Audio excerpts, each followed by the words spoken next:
Hello, beautiful people. My name is Pat Robitaille, and we're hanging here at Liquid Arts Festival, and you are tuned in to Beers with Bands. Wah! Hey there, thanks for joining us. Hello. What are you drinking today? I'm drinking gin. I forget the exact name of the gin, but Collective Arts, which is the brewery here, Right. they made a gin, I guess. They distilled a gin. They said they did it at the Dillon's Distillery. Okay. I yet to learn more about it, but it's so delicious. I should be drinking beer, but whatever. It's I got it gin over made here. by a brewery. So I have the Guava Goza, and it's Ooh, Collective Arts over Guavagosa. here. It's delicious. I've been sampling outside. Like, there's a lot of, I don't even know how many breweries there are here, but a lot. I've been trying to, test out a few, and Yeah. there are some robust flavors going on out there. Whoa! So tell us a little bit about yourself. I live in Toronto. I make music in Toronto. I'm from Windsor originally, which is about 4 hours away. Yeah, I've been making music my whole life, it seems. Like, I was the kind of kid that left high school early to pursue making music.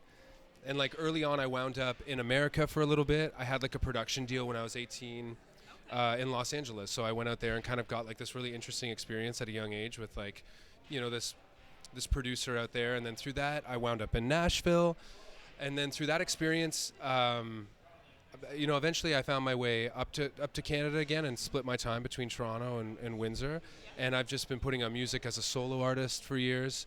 There was a period of time where I was in a band called the Walkervilles, which was sort of like this ode to soul music and sort of the influence of growing up across from Detroit, I suppose, But yeah, these days I'm kind of back to making music on my own.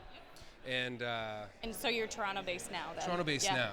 And dabbling kind of in all that Toronto has to offer for a musician. Like, for a lot of the early years of my career, I was like constantly on the road. It was constant touring all over North America. And at this point, it's intermixed or just a lot less touring, kind of touring the shows that make sense. Yeah. And doing a lot of work like for commercial or TV or, like collaborating with other songwriters and musicians and producing stuff. And yeah. So take it back to the first beer you ever had. Oh, wow. Can you remember that? Oh, my God. I don't know if I can remember the first beer I ever had because I grew up in a household where, like, my parents weren't shy to say, like, do you want a sip of this? Do you know what I mean? Okay. So maybe my very first beer I wouldn't remember, but I do remember, like, having Sleeman beer in the house early on and really enjoying that. Yeah. And then earlier on in my beer drinking escapades, I mean, like, you start kind of like any teen in Windsor, and like you go to your sort of like your standards, your like working man's beers, and then at some point in time it started to shift, and then like getting into I don't know, the beer industry kind of shift, it seems like too. When I was first drinking beer as a teen, like there wasn't craft selection, there wasn't people making beer at home, and I think because of that, there's part of me that is still that like old school, like I just want a refreshing beer. But at the same time, like anybody else, I'm a fan of, well, maybe not like anybody else, but I'm a fan of sort of exploring, seeing what's out there. I like beers that have hints of things. There's a lot of flavor-forward beers in this day and age of craft brewing, and I like stuff that's kind of like, it's rooted in that foundation of like maybe more of a classic beer for whatever that means, but has like a hint of something in it, I'm trying to think.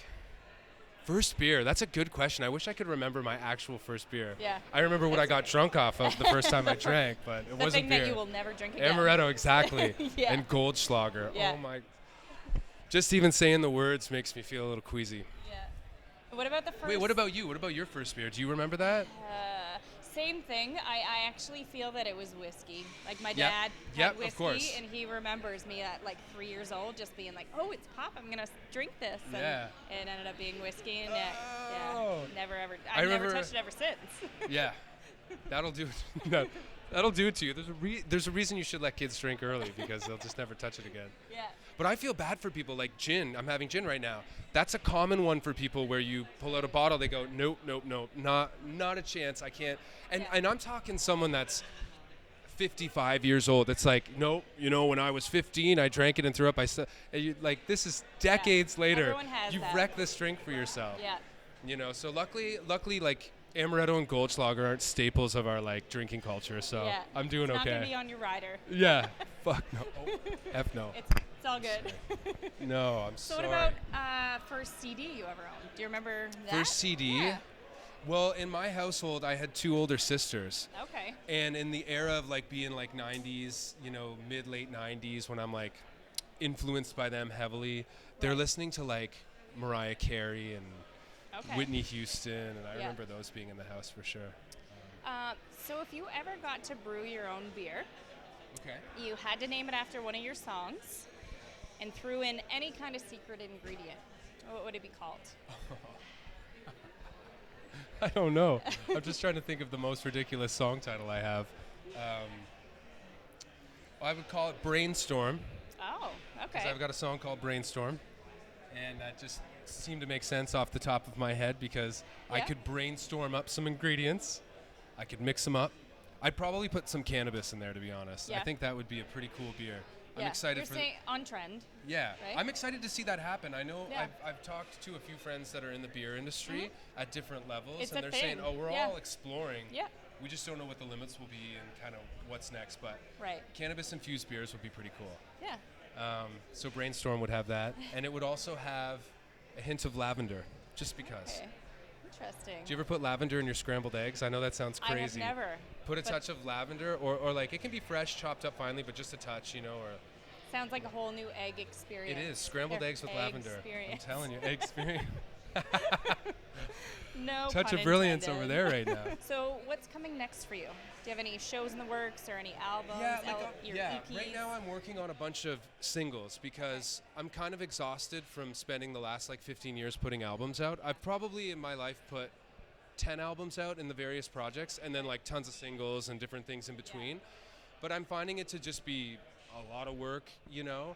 and I'm enjoying floating around in Toronto and finding people that I connect with and making music with them, and like slowly this sort of like creative team is coming together. And so I'm working on music that I'm super excited about, most excited I've ever been about anything I've done.